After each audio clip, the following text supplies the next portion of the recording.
my grandson's welcome dinner, my daughter-in-law raised her glass and said, "Here's to the control freak who still clings to every piece of this family." Everyone laughed until I took the microphone and revealed the truth about the inheritance. Before we begin, I'd love to know where you're watching from. Comment your city below so I can see how far this story travels. I'd spent 3 days preparing for that dinner, 3 days of cooking, cleaning, and trying to make everything perfect for baby James. At 61, becoming a grandmother was the brightest moment in my life since losing my husband Richard 5 years ago. The dining room looked beautiful. Crystal glasses caught the light from the chandelier Richard and I bought on our 30th anniversary trip to Venice. The fine china only used on rare occasions was perfectly arranged. Fresh flowers from my garden filled the old vase my mother had given me before she passed. Everything had to be perfect for my grandson. When my son Daniel arrived with his wife Susan, my heart swelled seeing baby James wrapped in a soft blue blanket. Susan barely looked at me as she handed the baby to Daniel and walked inside. Things between us had been tense for years, but I promised myself nothing would ruin this night. "Mom, the house looks amazing," Daniel said, kissing my cheek. His eyes were tired, the kind of tired that only new parents know. "Nothing but the best for my grandson," I said, smiling. "Can I hold him?" Susan immediately stepped closer. "He just fell asleep in the car. Let's not wake him." Her tone was sharp, final.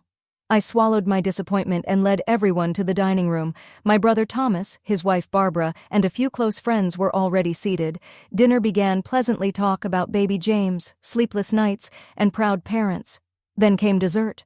Thomas raised his glass, a toast to our newest family member, little James, and to Anne for this beautiful dinner. Everyone cheered except Susan. At the sound of my name, her smile tightened. She whispered something to Daniel, who frowned but said nothing. Thomas went on, "And to Daniel and Susan, may you find as much joy in parenthood as Anne and Richard did." People clapped, but Susan suddenly stood up, glass in hand. "I'd like to make a toast, too," she said, smiling in that way that doesn't reach the eyes. "To Anne, the matriarch who loves to control everything, and everyone, in this family." The room went silent. I felt my heart drop. Daniel froze, saying nothing, and that silence hurt more than her words. 5 years of keeping quiet, 5 years of watching her manipulate my son, whispering lies, planting doubts. I had stayed silent to keep the peace. But not tonight. Slowly, I stood and took the microphone meant for toasts. "Thank you for your honesty, Susan," I said calmly. "Since we're being honest, I think everyone deserves to hear the truth, especially about the inheritance you've been so eager to talk about." Her face changed instantly. The inheritance Richard left wasn't meant for anyone's personal spending. It was created to secure Daniel's future, and now, baby James's education. Richard made sure it was protected. Susan's expression faltered. I looked straight at her. "The trust can only be accessed under very specific conditions. That means no designer bags or luxury cars. The money goes where it should." Daniel turned to me, puzzled. "Mom, what are you talking about?" "The bank statements, Daniel. The credit cards she's been hiding. The trust only releases funds for responsible use. Your father made sure of it. And Susan's been trying to bypass those rules since the day you got married." The glass slipped from Susan's hand, shattering on the floor. Her face went pale. For the first time, she realized I wasn't someone she could quietly manipulate. Daniel looked between us, the truth finally dawning on him, and for the first time in years, I felt something close to peace. "She's lying! She's manipulating you, just like she always does." But her voice trembled, and her panicked eyes told a different story. The mask she had so carefully built was beginning to crack, and everyone at that table could see it. The night was far from over, but for the first time in years, I felt a strange calm. The truth was finally coming to light, and no matter what happened next, I knew I was doing exactly what Richard would have wanted, protecting our son from the wolf in sheep's clothing sitting beside him. The silence that followed stretched endlessly. Susan's shock quickly turned to fury. Her jaw tightened as she gripped the table edge. "Anne, how dare you!" she spat. Then turning to my son, she snapped, "Daniel, are you really going to let your mother talk to me like this?" Daniel looked lost, his eyes moving between us, searching for the truth he no longer recognized. Guests shifted uncomfortably, unsure what to do. "I hadn't planned to say any of this tonight," I said quietly, "but your little toast forced my hand." I looked straight at her. "Susan, you've been lying to my son for 3 years. Did you really think I wouldn't find out?" Thomas cleared his throat. "Perhaps we should give them some privacy," he said gently, standing up. The others followed quickly, mumbling awkward goodbyes as they slipped out. When the door finally closed, Susan's mask shattered completely. "You miserable old woman," she hissed. "You've hated me from the start." "That's not true," I replied, keeping my voice steady. "I welcomed you into this family, but I began to worry when I saw what you were doing to Daniel. Before you, he called me every week. We had Sunday dinners, long talks about work, about life. But after the wedding, that all stopped. He became distant, guarded as if measuring every word.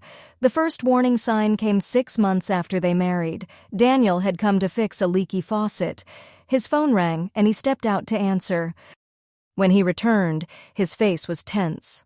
"Mom, I've got to go," he said, packing his tools. "Susan needs me at home." "Is everything okay?" I asked. "Yeah, it's just, Susan says you've been calling her, asking about our spending. She's upset." I froze. "Daniel, I haven't called Susan at all." He frowned. "Don't lie to me, Mom. She showed me the call log." That was the beginning small lies, perfectly timed, slowly building a wall between us. Every story, every whisper designed to make me look controlling, to make him doubt me. When Daniel mentioned renovating their kitchen with part of his inheritance, Susan let it slip that I had called it wasteful.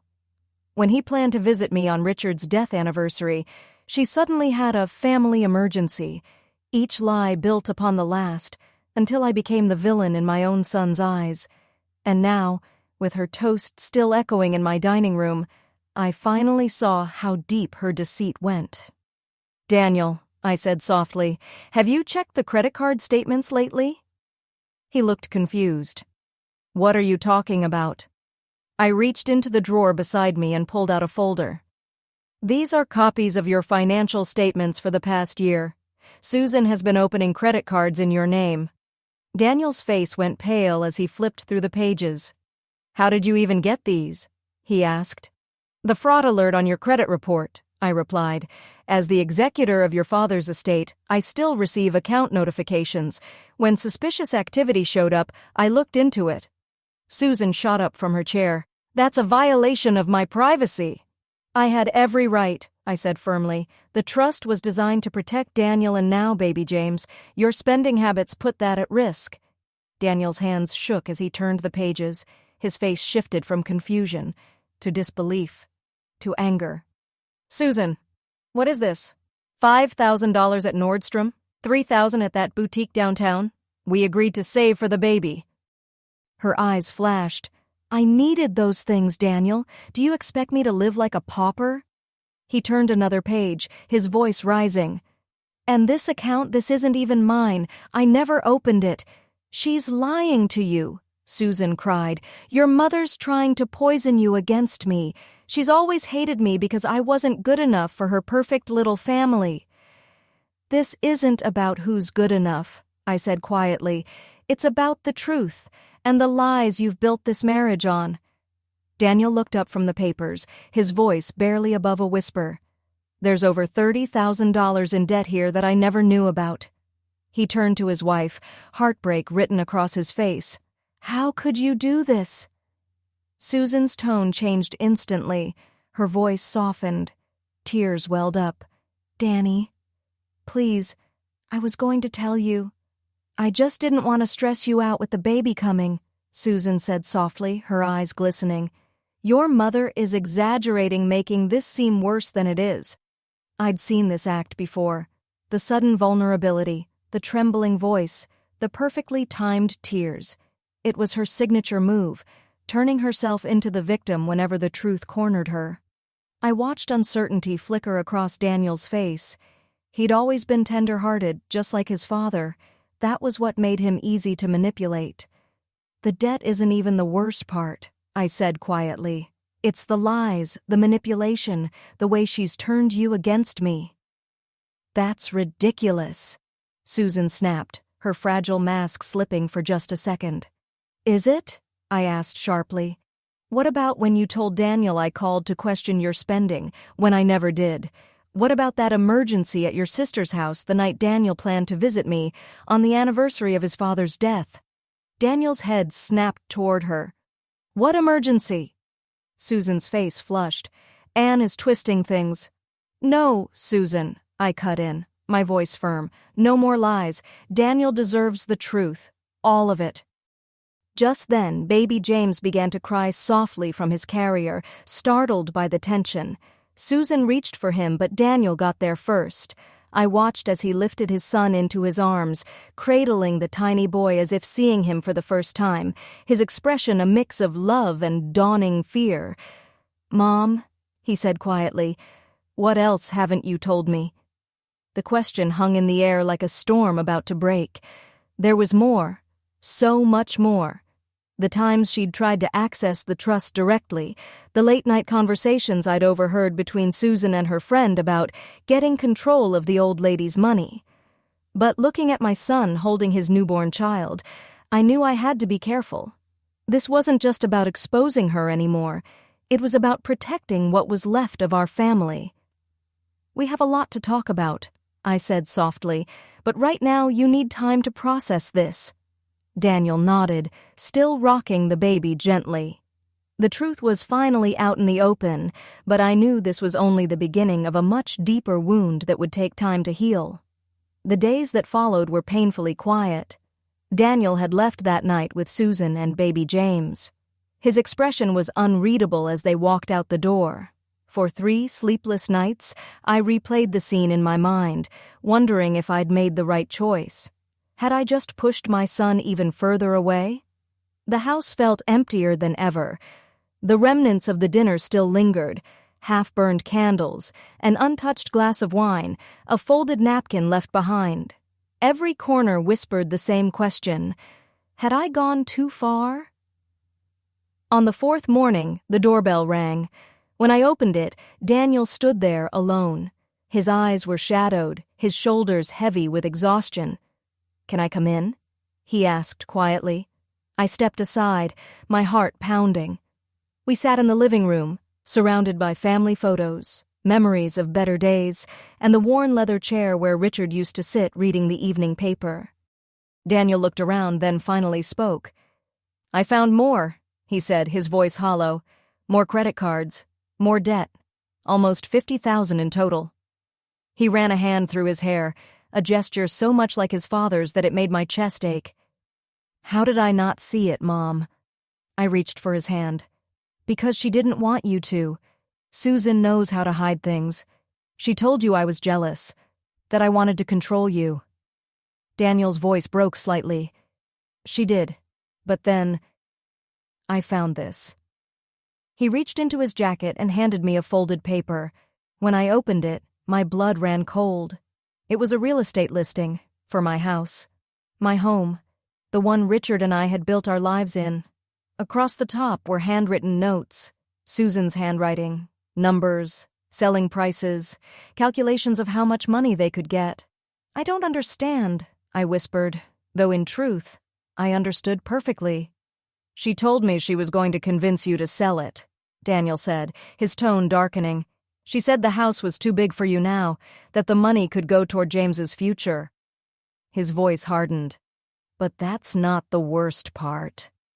He pulled out his phone and scrolled through a series of text messages between Susan and a real estate agent. They detailed plans to list the lakeside cabin in Tahoe, the cabin Richard and I had bought 30 years ago, the one where we'd spent every summer as a family, the one now legally protected in the trust. "She can't sell that," I said sharply. "It's part of the trust. She has no legal access." "She's been trying to find a way," Daniel said, his voice tight. "These messages go back months, even before James was born. She's been talking to lawyers, trying to find loopholes." A wave of vindication and heartbreak washed over me at once. Richard had been right to protect everything the way he did. He'd always seen through people faster than I could. "There's more," Daniel whispered. "I found a draft of a letter to a lawyer. She was asking about having you declared incompetent to manage your own affairs. She wanted power of attorney." The room seemed to tilt around me. Susan hadn't just been after the inheritance. She'd been plotting to take control of everything. Our home, the trust, the legacy Richard and I had built over 40 years together. My breath caught. "Daniel?" He shook his head. "Don't apologize, Mom." "I'm the one who should be sorry," Daniel said quietly. "I believed her. Every time she said you were controlling or manipulative, I believed her. I let her come between us." I squeezed his hand gently. "You loved her, Daniel. You trusted her. That's what you're supposed to do when you marry someone." He nodded slowly, eyes heavy with regret. "I ignored the signs because I didn't want to see them. The way she changed the subject whenever I mentioned visiting you. The sudden emergencies that always seemed to happen whenever we had plans." His voice broke. "I abandoned you after Dad died, when you needed me most." "You're here now," I said softly. "That's what matters."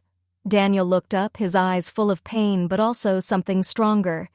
Determination. "What do I do now, Mom? There's James to think about. I can't just—" The sound of a car door slamming cut him off. Through the front window I saw her, Susan, storming up the walkway, her face twisted with rage, baby James strapped tightly to her chest. "She followed me," Daniel whispered. "I told her I was going to the office." The doorbell rang, once, twice, then pounding. "Daniel, I know you're in there. Open this door right now." Daniel closed his eyes, took a breath, and stood. "I have to deal with this." I rose with him. "We'll deal with it together." The web Susan had spun for years was finally unraveling, and from the fury in her voice, I knew she felt it slipping away. Daniel squared his shoulders, turned the knob, and before opening the door, looked back at me. "I'm sorry, Mom. For everything. But I promise, it ends today." The door swung open, and Susan burst in like a storm. Her face was red with anger, her movements sharp and erratic. "What are you doing here with her?" she snapped. "Hello, Susan," I said calmly. "I think it's time we all had an honest conversation." She glared at me, then at Daniel, clutching baby James tighter as if the child were a shield. The confrontation I had been avoiding for 3 long years had finally arrived, and I wouldn't back down. Not this time. Susan's voice dripped with venom. "So this is what it's come to? Sneaking around behind my back? Conspiring with your mother? Please lower your voice," Daniel said firmly. "You're upsetting James." "Don't tell me how to handle my son," she barked, though she adjusted her grip on the baby anyway. Her eyes darted between us, cold and calculating. I could almost see her mind spinning, searching for a way to regain control. "We need to talk," Daniel said, his voice steady. "About the credit cards, the debt, the plans to sell my mom's house." Susan's expression flickered for an instant, but then hardened again. "I don't know what she's been telling you, but—" "I found everything myself, Susan," Daniel interrupted. "The statements, the messages to the real estate agent, the letter to the lawyer about getting power of attorney over my mother." Susan froze. Her face paled. "You went through my things. You invaded my privacy." "Our privacy," Daniel corrected, his voice low but sharp. "Our finances, our marriage, our future." He glanced toward James. His future. I stayed quiet, watching my son face the woman who had deceived him. Despite everything, my heart ached for him, for the pain of realizing the person you love isn't who you thought they were. Susan's tone shifted again, tears forming on cue. "You don't understand, Daniel. I was trying to protect us, to make sure we had enough for James. Your mother's been clinging to that money like it's hers." "It's not about the money." Daniel's voice rose, filled with emotion. He took a breath, trying to steady himself. "It was never about the money. It's about the lying, the manipulation." Susan turned to me then, her eyes filled with pure hatred. This is all your fault. You've always hated me, always tried to turn Daniel against me. Before I could respond, the doorbell rang again. We froze. Are you expecting someone? Daniel asked. I shook my head and moved toward the door, grateful for even a moment's interruption. When I opened it, I froze. A woman stood there. A woman who looked so much like Susan that for a heartbeat I thought I was seeing double. Same golden hair, same delicate features. But her expression was calm, kind. Everything Susan's wasn't. Rebecca, Susan breathed, her voice laced with shock. Hello, Susan, the woman said evenly, stepping inside. Then she turned to me with a polite nod.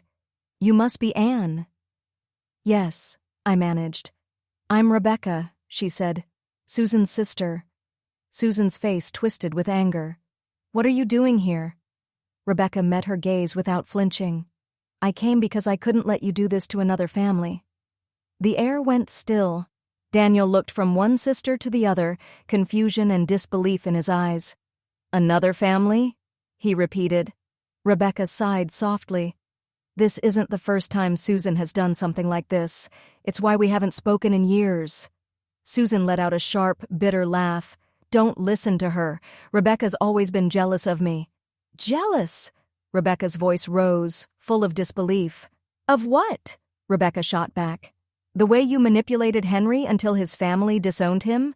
The way you drained his bank accounts and walked away when there was nothing left to take? Daniel froze. His face went pale. Henry? He asked slowly. Your ex-husband? The divorce was his fault, Susan said quickly. He was abusive, controlling. He was none of those things, Rebecca interrupted firmly. Henry was a kind man. His only fault was loving my sister too much to see what she was doing until it was too late. I watched as Susan's carefully constructed mask began to collapse. Her eyes darted around the room like a trapped animal's. She told us she'd never been married before you, I said quietly, turning to Daniel. Said Henry was just an old college boyfriend. Rebecca nodded. There's a lot she hasn't told you, I'm afraid. Susan clutched baby James tighter, making him whimper. You have no right to come here and spread lies about me, she snapped. They're not lies, Susan, Rebecca said calmly. She reached into her bag and handed Daniel a folder.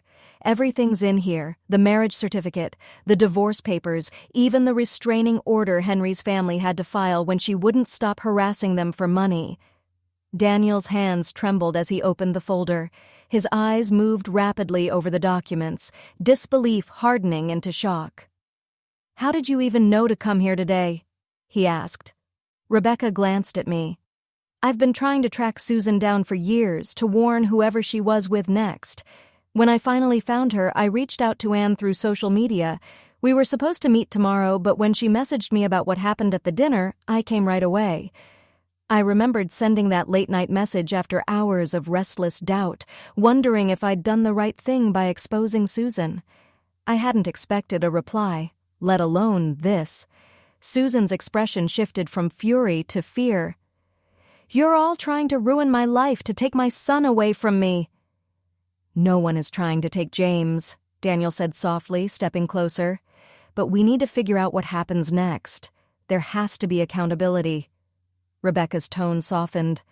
Susan, you need help. Professional help. This pattern, it's destroying your life and everyone around you. For a brief moment, something human flickered in Susan's eyes. Fear, maybe even guilt. But just as quickly it vanished, replaced by that cold, calculating look I'd come to know too well. Fine, she said suddenly, her voice eerily calm. You want the truth? I married Henry for his money, and yes, I've been trying to get control of the inheritance. But can you really blame me? Do you have any idea what it's like to grow up with nothing, to watch everyone else get handed everything while you scrape for scraps? Daniel's eyes widened. You told me your family was wealthy, that your father was a surgeon. She lied about that too, Rebecca said quietly. Our father was a janitor. Our mother worked 3 jobs just to keep food on the table. We didn't have much, but we were raised to be honest to earn what we had. She looked at her sister with a mix of sadness and disappointment. Susan chose a different path. Silence filled the room. heavy and suffocating. Baby James began to cry again, the sound cutting through the tension. "Let me take him," Daniel said gently. "You're upset." To my surprise, Susan handed the baby over without protest. Her shoulders sagged, her face blank. It was as if the fight had drained out of her completely. Daniel rocked his son carefully, whispering to soothe him. Rebecca and I stood side by side, both watching the woman who had caused so much pain now sitting silently on my couch, her eyes fixed on nothing. "Thank you for coming," I whispered to Rebecca. She gave me a faint, sad smile. "I just wish I'd found her sooner. Maybe I could have stopped this before it started." I shook my head. "You're here now. That's what matters." I looked around the room at my son holding his baby, at Susan hollow and trembling, and at Rebecca, this unexpected ally who had appeared when we needed her most, and for the first time in a long while, I felt something I hadn't dared to feel since Richard passed: hope. Maybe this family, shattered as it was, could still rebuild, not on lies but on truth, not on control but on love. The living room felt too small for all of us. Daniel cradling James, Susan slumped on the sofa, Rebecca by the window, and me trying to steady my breath as years of tension finally began to unravel. "What happens now?" Daniel asked quietly. His voice was calm, but his eyes were heavy with sadness. He looked down at baby James, now asleep in his arms, unaware of the storm that had just passed. Susan straightened, defiance flashing in her expression. "Nothing happens. We go home and deal with this privately," she said sharply, glaring at Rebecca, "without interference from people who don't understand our marriage." "I think we're past that, Susan," Daniel replied, his tone steady but final. "The lies, the debt, the betrayal, we can't just sweep this under the rug anymore. What do you want me to say?" Susan's voice rose before she caught herself, glancing down at the sleeping baby. "That I made mistakes? Fine. I made mistakes, but everything I did was for us, for our future." "Was Henry for your future too?" Daniel asked quietly. The question hung heavy between them. I watched my son carefully, recognizing the calm strength that had once defined his father. Richard would have handled this moment the same way, steady, compassionate, but unyielding.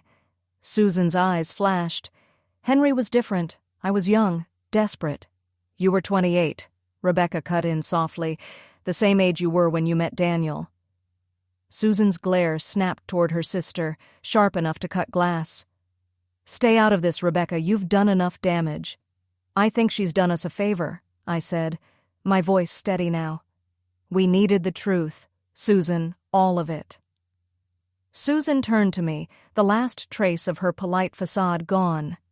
"So this is what you wanted all along, isn't it? To drive me away from Daniel? To keep your precious son all to yourself?" "No," I replied gently.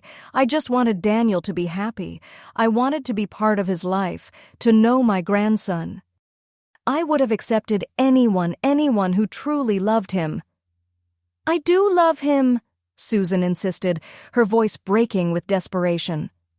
Daniel looked at her with eyes that held both sadness and finality. "Do you, Susan? Or do you love what I represent? The security, the inheritance, the life you thought you'd built?" Susan flinched, and for a split second, I saw something real pain, maybe even regret, but it vanished just as quickly. "You're not leaving me," she whispered, her tone low and dangerous. "I won't let you take James from me." "I don't want to take James," Daniel said calmly. "He needs his mother. But we have to face the truth, Susan. There has to be trust, and right now, I don't know if I can ever trust you again."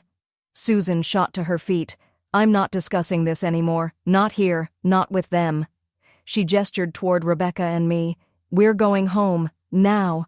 Daniel didn't move. "I think I'll stay here tonight, with James." Her expression twisted in fury. "You're not taking my son." "Our son," Daniel corrected gently. "And I think we both need some time to think. You're upset, and honestly, so am I." Susan's voice shook. Because you've ambushed me, teamed up against me with your mother and my traitor of a sister. Rebecca stepped closer, keeping her voice calm. Susan, please. You need help. This pattern, it isn't healthy for you or for them. Help? Susan snapped, spinning toward her. You mean like the help you suggested after Henry? The therapists who wanted to label me, who wanted to drug me into compliance? They wanted to help you understand, Rebecca said softly. Why you do these things, why you manipulate, why you— Enough! Susan shouted. The baby stirred in Daniel's arms, whimpering. Susan's chest rose and fell rapidly as she forced her voice back down. I'm not crazy. I don't need help. I just need my husband to stand by me instead of betraying me at the first sign of trouble. Daniel rocked James gently, whispering until the child quieted again. This isn't the first sign of trouble, he said quietly. It's the result of 3 years of lies. Silence settled over the room like fog. Susan's gaze shifted from Daniel to the baby. Her face changed, anger giving way to fear, then calculation, then something fragile that might have been love. One night, she said finally, her tone tight. You can stay here one night, then we talk. Just the two of us. Daniel nodded slowly. That's fair. She turned toward me, her expression cold and hollow. This isn't over, Anne. Don't think for a second that you've won. This isn't about winning, I replied softly. It's about healing our family. She gave a short, brittle laugh. Family? You think there's anything left of that after this? Before I could answer, she grabbed her purse and strode to the door. Her hand paused on the knob, her back still to us. For a long moment she stood there, frozen between pride and collapse. Then, without another word, she opened the door and walked out into the night, her footsteps echoing down the walkway until they disappeared into silence. I'll expect you home tomorrow, Daniel, before noon. The door slammed behind her, the sound echoing through the quiet house. Daniel let out a long, shaky breath and looked down at baby James, who by some miracle had slept through the storm. Rebecca sat beside me on the couch, her expression gentle. I'm sorry, she said softly.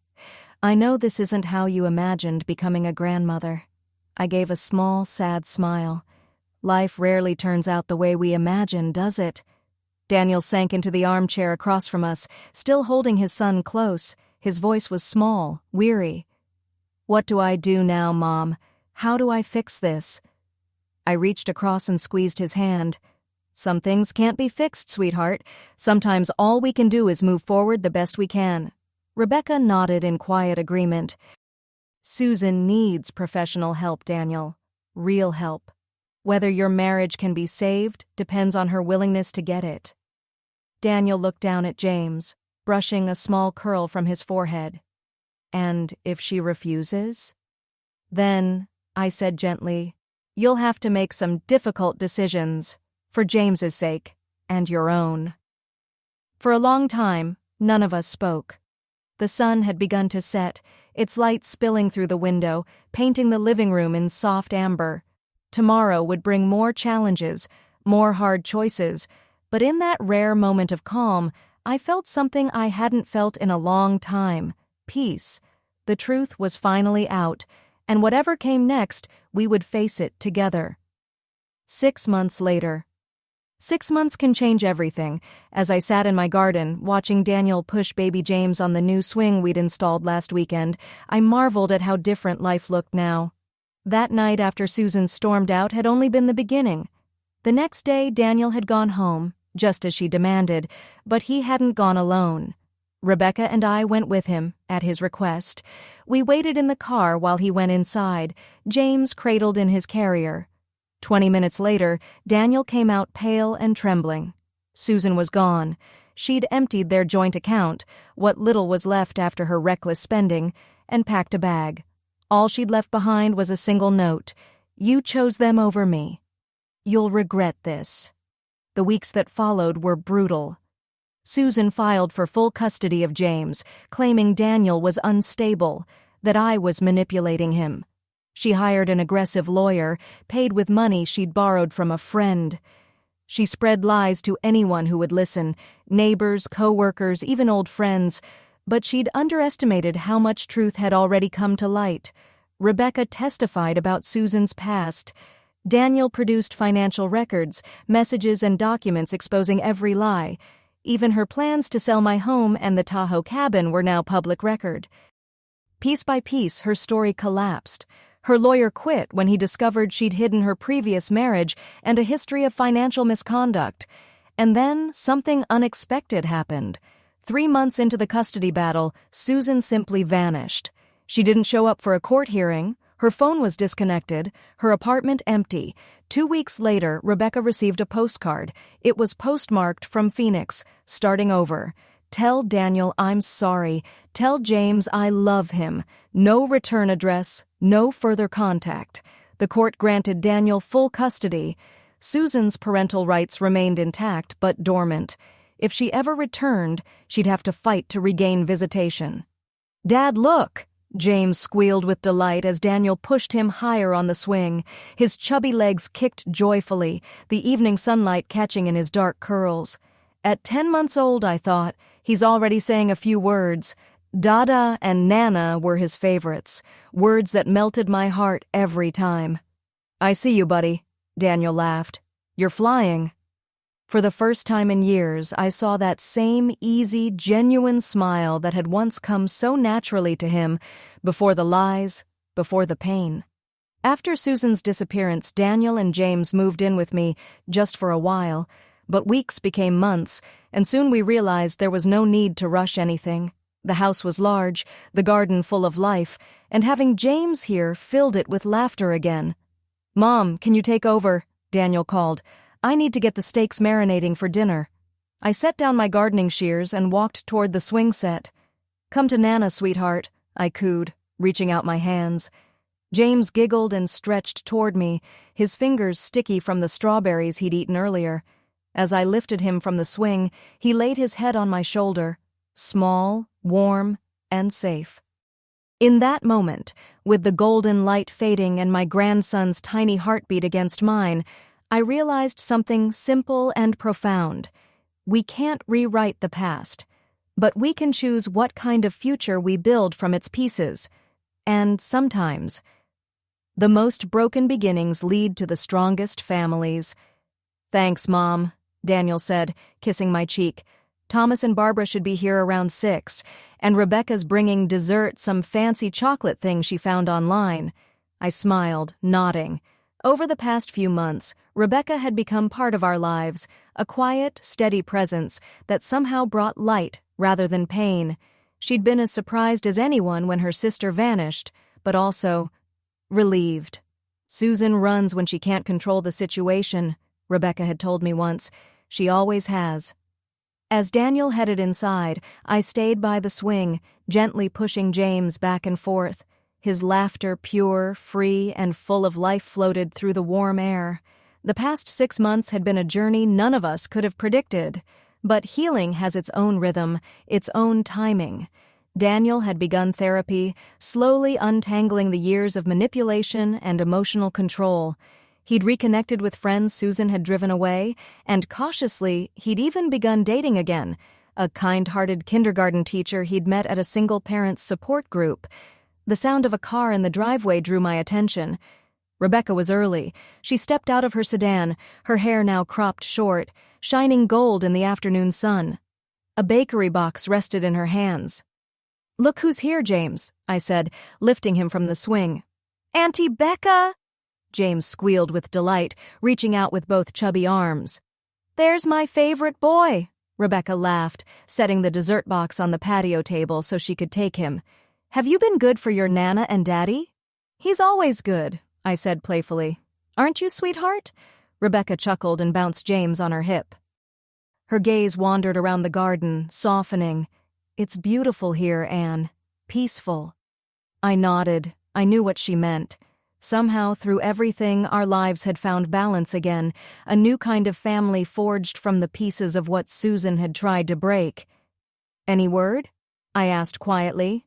It was our shorthand now, a question that really meant, "Have you heard from her?" Rebecca shook her head. Nothing since the postcard. I didn't think so. I paused. Do you think she'll ever come back? Rebecca sighed, adjusting James on her hip. I don't know. Susan's always been good at reinventing herself, at finding new people, new stories. I nodded slowly. Yes, I do know. And though I'd never say it aloud, part of me still hoped that wherever she was, Susan had finally found the help she needed, that she'd learned to stop running. Mom! Rebecca! Lunch is ready! Daniel called from the patio door. We headed toward the house. Rebecca carrying James, who babbled happily, waving a tiny hand in the air. As we walked, I thought about Richard, about how much he would have loved this moment. Family lunches, garden laughter, watching his grandson grow up. He'd been right all along to protect our family with the trust he created, right to believe that truth, not silence, was the foundation of real love. You okay, Anne? Rebecca asked gently, noticing my faraway expression. Just thinking about Richard, I said with a smile. He would have loved this, all of it. Rebecca nodded. He's still here, you know. In Daniel. In James. In this home you built together. Her words warmed me. By the time we stepped onto the patio, Daniel was setting a pitcher of lemonade on the table. The umbrellas cast soft, dappled shadows across the chairs, and the scent of grilled steak mingled with blooming jasmine. Thomas and Barbara would arrive soon, bringing their warmth and steady kindness, their quiet reassurance that life, no matter how fractured, always finds its rhythm again. A rhythm that was different now, but somehow sweeter. Later that evening, after everyone had gone home and Daniel had tucked James into bed, I found myself alone in the garden again. The stars had begun to appear, tiny sparks scattered across the deep blue sky. The wind chimes Richard had hung years ago swayed gently in the breeze, filling the air with soft melodic tones. We made it, Richard, I whispered to the night. Not the way we planned, but we made it. The chimes answered with their quiet song, as if he was there, listening. And standing in that familiar garden, surrounded by the echoes of laughter and the promise of peace, I felt something deeper than happiness. Gratitude, grateful for the truth that had finally been spoken, grateful for the unexpected allies who'd stood beside us, grateful for the healing we'd found, not despite the pain, but because we'd faced it together. The future was still uncertain. It always is. Susan might return someday. James would grow up with questions. Daniel's path of healing would continue. But whatever came next, I knew one thing for certain. We'd face it with the same courage, honesty, and love that had carried us this far. And in that quiet certainty, under the same stars Richard once loved to count, I finally felt peace.